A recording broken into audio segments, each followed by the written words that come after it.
Perkenalkan, nama saya Andri Setiawan dengan kelas MJ101 dengan NIM 21020112120002. Kali ini saya akan membuat video jawaban ujian akhir semester pada mata kuliah ICT Literasi. Pengertian ICT Literasi. ICT Literasi merupakan kemampuan untuk menggunakan teknologi digital, alat komunikasi, dan atau jaringan dalam mendefinisikan, mengakses, mengelola, mengintegrasi, mengevaluasi, menciptakan, dan mengkomunikasikan informasi secara baik dan legal dalam rangka membangun masyarakat berpengetahuan. Kemudian, peran ICT literasi, nah perannya ini ada di berbagai bidang. Yang pertama di bidang pendidikan, yaitu contohnya ini melihat nilai peserta didik secara online, kemudian mengirim tugas secara online. Contoh dari media pembelajarannya ini ya ini Zoom dan Google Meeting.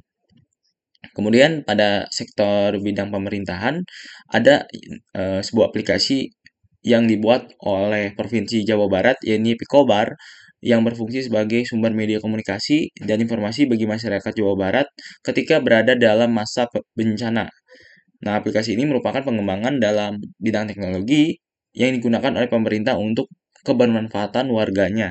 Kemudian pada bidang keuangan atau finansial, perusahaan contohnya di bagian sektor bank membuat layanan ATM atau mobile banking yang dapat diakses melalui internet seperti mobile BCA atau PayPal.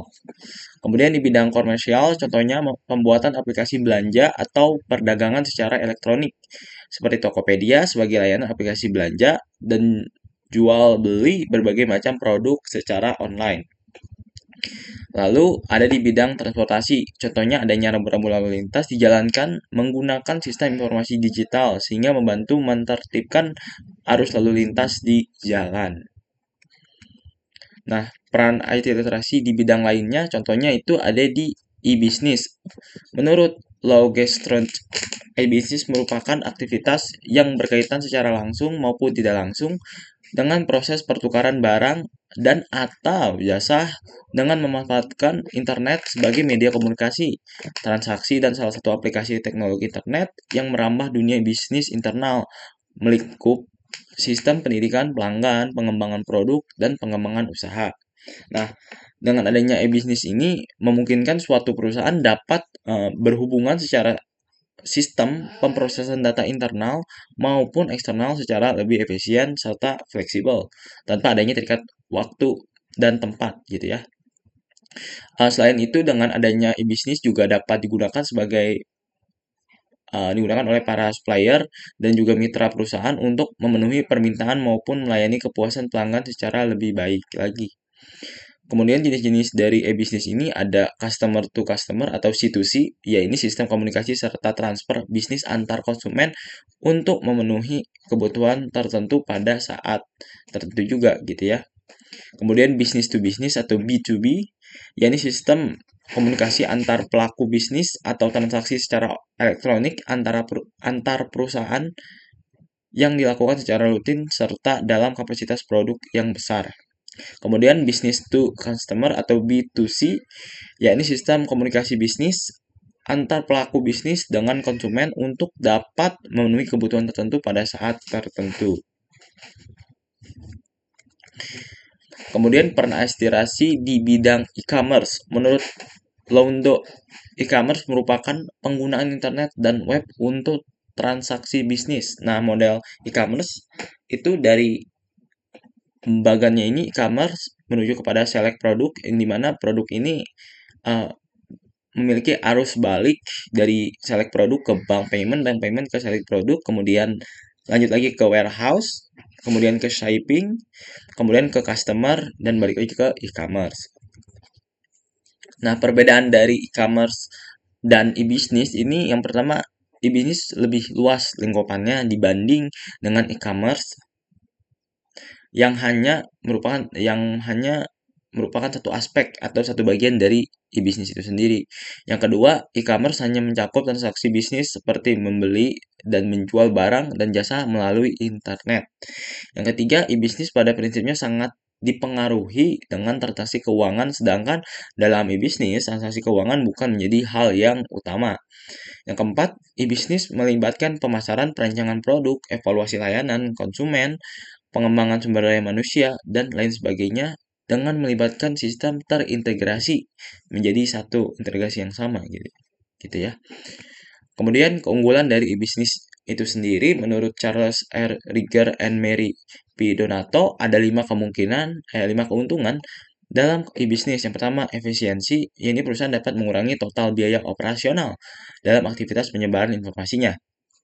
Kemudian effectiveness, yakni pelanggan dapat berhubungan dengan perusahaan kapan saja tanpa adanya ikatan waktu dan tempat.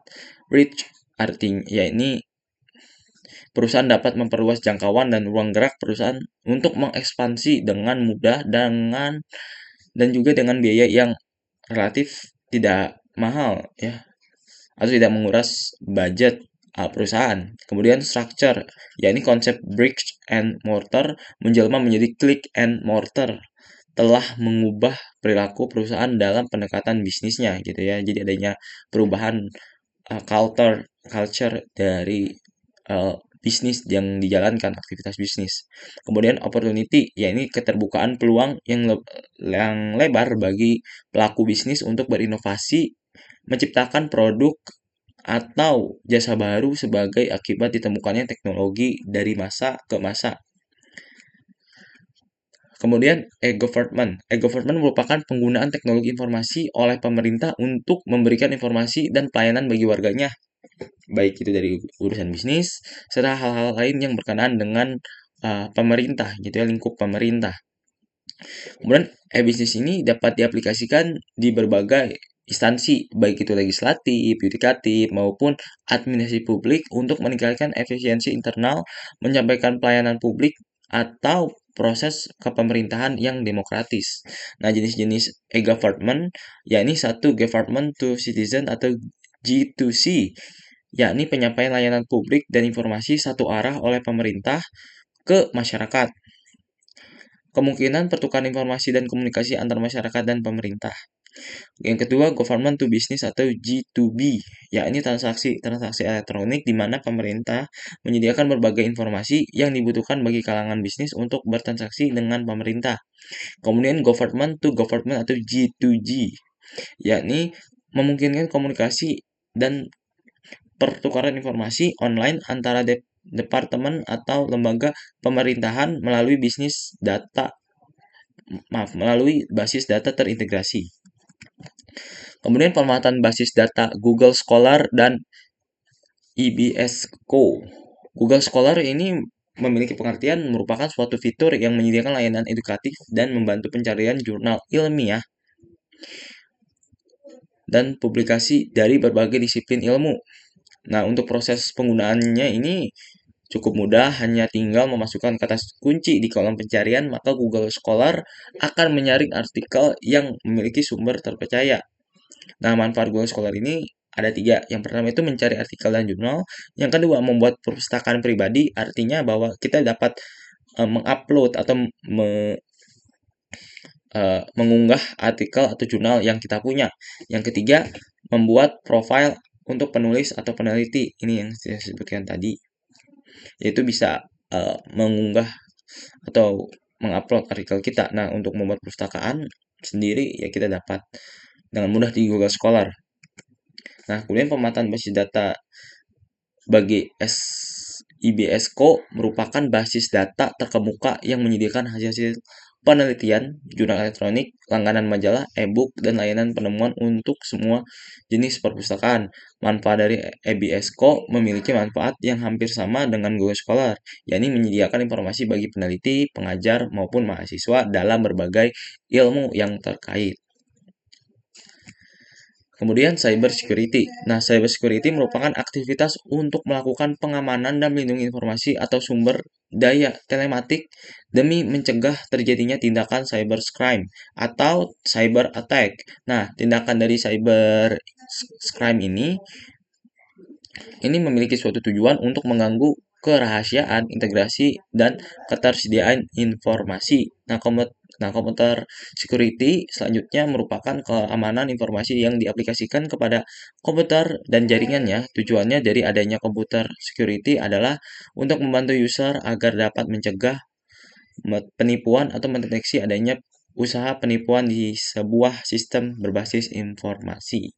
Nah, mengapa kejahatan cyber ini ada atau semakin meningkat? Yang pertama itu adalah adanya desentralisasi server, kemudian meningkatnya kemampuan pengguna dalam pengaplikasian atau penggunaan komputer itu sendiri. Yang kemudian yang ketiga adalah terhubung dengan internet sehingga sulit untuk ditemukan penegakan hukum yang pasti, yang artinya bahwa hukum yang berlaku dalam suatu negara yang berkaitan dengan internet ini sulit untuk dikaitkan bagi para pelaku atau tindak kejahatan. Kemudian cyber security ini memiliki klasifikasi kejahatan. Menurut David Aikoff diklasifikasikan menjadi 4. Yang pertama, keamanan yang bersifat fisik, keamanan yang berhubungan dengan orang, keamanan yang ketiga adalah keamanan dari data dan media serta teknik komunikasi, yang keempat keamanan dalam operasi.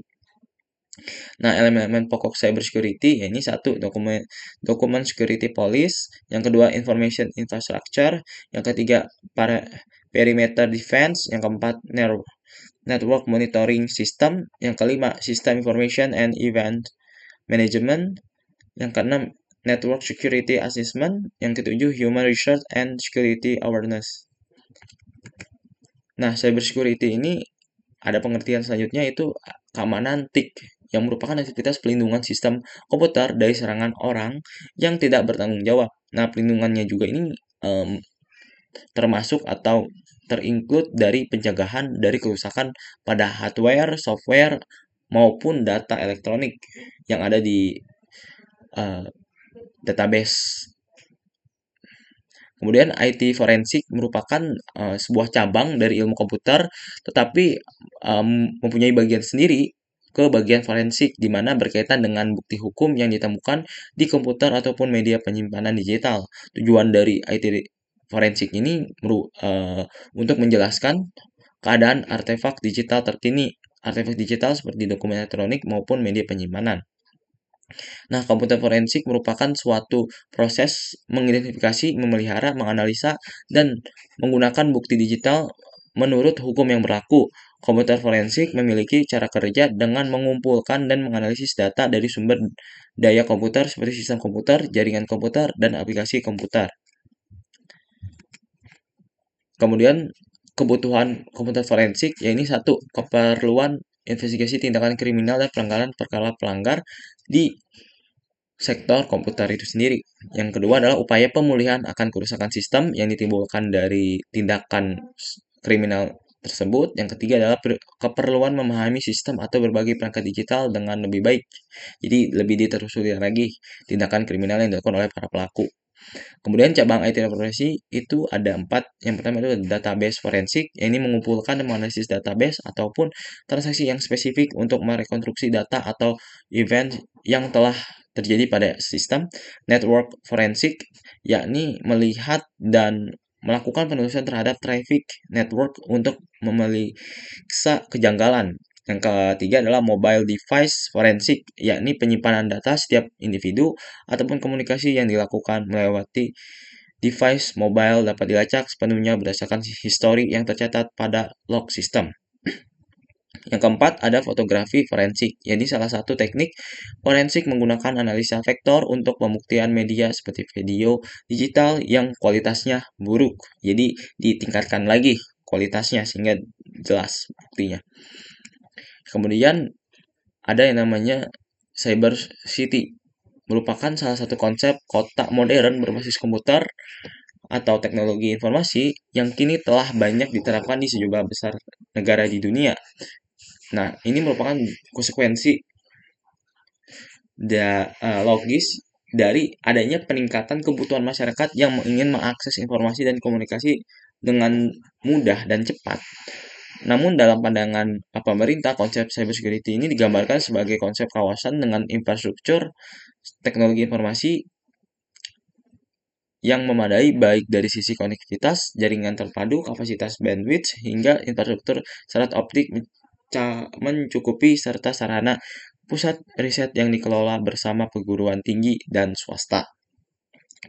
Kemudian ada Internet of Things atau IoT, merupakan sebuah perangkat keras yang terintegrasi ke dalam jaringan informasi secara berkesinambungan, serta di mana benda-benda fisik tersebut dapat berperan aktif gitu ya dalam proses bisnis, jadi membantu. Contohnya dari informasi IoT adalah kulkas yang dapat memberikan sinyal tentang makanan dan minuman apa saja yang tidak sedia di dalam kulkas.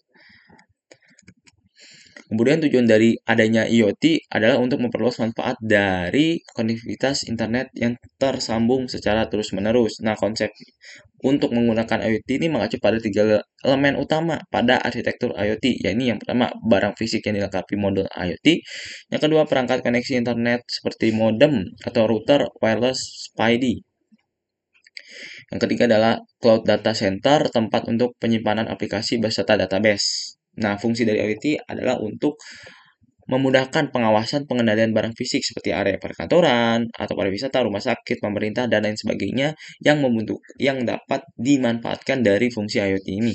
Nah, lalu unsur yang perlu ada dalam pembentukan IoT yakni sensor sebagai perangkat alat bisa menangkap informasi terkait hal-hal tertentu. Terus konektivitas berfungsi sebagai penghubung dan pertukaran informasi dan perangkat yang berukuran kecil. Kemudian implementasi IoT diantaranya yakni implementasi IoT dalam bidang keamanan, yang kedua monitoring lingkungan, yang ketiga bidang kesehatan, yang keempat otomasi gedung dan perumahan. Lalu keuntungan penggunaan IoT yakni satu, data.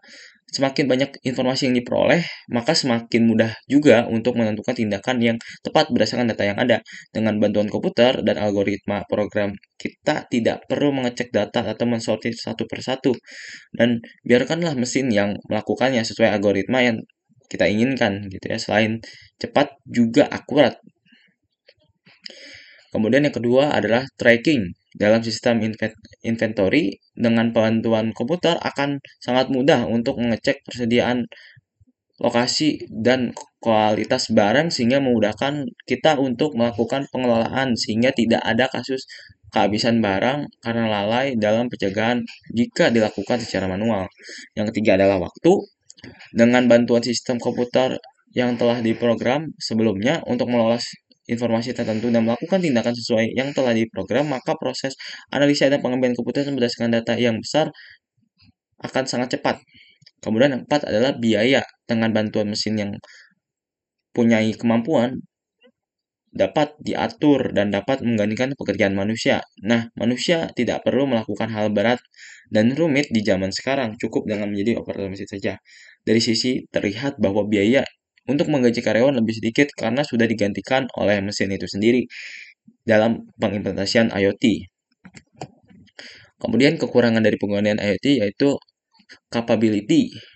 Tidak ada standarisasi penggunaan sensor seperti penggunaan USB. Ketika sebuah sistem dengan IoT device mengalami kerusakan, maka kita harus membeli di vendor yang sama untuk menggantinya. Terus yang kedua adalah complexity, di mana kemudahan yang disajikan di sana ada sebuah konsep IoT model yang dirangkai secara kompleks untuk menerima dan mengelola informasi dan alat tersebut memerlukan tenaga ahli untuk merawat secara berkala. Artinya perlu adanya biaya tambahan untuk merawat atau memaintenance penggunaan IoT ini. Kemudian adanya smart city adalah kota yang menggunakan teknologi informasi dan komunikasi untuk meningkatkan efisiensi operasional, berbagi informasi dengan publik, dan meningkatkan kualitas layanan pemerintah dan kesejahteraan warga negara. Sedangkan untuk misinya sendiri, untuk menyeluruh kota cerdas adalah untuk mengoptimalkan fungsi kota dan mendorong pertumbuhan ekonomis sambil meningkatkan kualitas hidup warganya menggunakan teknologi pintar dan menganalisis data. Contohnya adalah negara Singapura yang menerapkan sistem penggunaan kamera dan sensor untuk memantau kebersihan lingkungan di wilayahnya. Selain itu, perusahaan di Singapura juga membantu masyarakatnya dengan menerapkan sistem IoT untuk memantau kesejahteraan masyarakatnya seperti pengelolaan air, bersih, kesehatan, dan lain sebagainya. Kemudian adanya smart city. Smart Citizenship merupakan elemen penting dalam implementasi dari Smart City. Nah, hal ini dikarenakan pola pikir dan mindset Smart City sudah beberapa lebih maju dan menjadi hal utama dalam menopang terciptanya Smart City yang memerlukan attitude dan wawasan. Nah, ini artinya bahwa Smart City tidak akan bisa diimplementasikan secara sempurna bila tidak adanya warga negara atau warganya yang tidak dapat menjaganya atau mengimplementasikan secara baik. Maka dari itu perlu adanya smart citizenship untuk mendukung adanya smart city. Nah, kemudian adanya machine learning adalah mesin yang dikembangkan untuk bisa belajar dengan sendirinya tanpa arahan dari penggunanya. Pembelajaran mesin dikembangkan berdasarkan disiplin ilmu lainnya seperti statistika, matematika, dan data mining, sehingga mesin dapat belajar dengan menganalisis data tanpa perlu dipemrograman ulang atau diperintah. Dalam hal ini, machine learning memiliki kemampuan untuk mengolah data yang ada dengan perintah ia sendiri. Artinya, machine learning ini tercipta untuk melakukan pekerjaannya secara otomatis gitu ya, secara otomatis. Nah, cara kerja dari machine learning ini sebenarnya beda gitu ya, sesuai dengan teknik atau metode pembelajaran yang diimplementasikan pada machine learning itu sendiri, seperti apa yang kamu gunakan pada machine learning. Namun, pada dasarnya prinsip cara kerja pembelajaran mesin masih sama, meliputi pengumpulan data, eksplorasi data, pemilihan model, ataupun teknik, memberikan kepelatihan terhadap model yang dipilih, dan mengevaluasi hasil dari machine learning itu sendiri. Kemudian teknik belajar machine learning itu ada dua, yaitu teknik supervised learning merupakan teknik yang bisa kamu terapkan pada pembelajaran mesin yang bisa menerima informasi yang sudah ada pada data dengan memberikan lebar tertentu. Yang kedua, teknik unsupervised learning merupakan teknik yang bisa kamu terapkan pada machine learning yang digunakan pada data yang tidak memiliki informasi yang diterapkan secara langsung. Nah, contoh dari implementasi machine learning adalah AlphaGo, di mana perbaikan cara bermain AlphaGo dilakukan oleh dirinya sendiri atau secara otomatis berdasarkan pengalamannya saat ia bermain melawan dirinya sendiri atau melawan orang lain. Nah, AlphaGo juga ini bisa mensimulasikan beberapa pertandingan pada satu waktu secara bersamaan. Artinya dalam satu waktu ia bisa melakukan beberapa pertandingan Go sekaligus untuk dipelajari. Kemudian ada namanya Artificial Intelligence atau AI, merupakan teknologi yang memerlukan data untuk dijadikan pengetahuan sama seperti manusia. AI membutuhkan pengalaman dan data supaya kecerdasannya bisa lebih baik lagi. Poin penting dalam proses AI adalah learning, reasoning, dan self-correction. Artinya AI perlu belajar untuk memperkaya pengetahuannya. Proses pembelajaran AI pun tidak selalu disuruh oleh manusia, melainkan AI akan dapat belajar dengan dirinya sendiri atau secara mandiri berdasarkan pengalaman AI saat digunakan oleh manusia.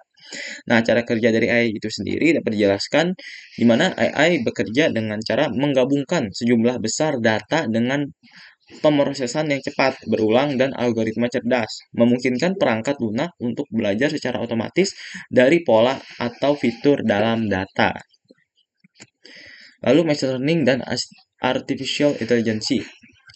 Kemudian yang dapat dilakukan oleh AI adalah acting humanly atau sistem yang dapat bertindak layaknya manusia. Yang kedua, humanly, sistem yang berpikir seperti manusia. Yang ketiga, thinking rationally, sistem yang mampu berpikir secara rasional. Yang keempat, act rationally, artinya sistem yang mampu bertindak secara rasional.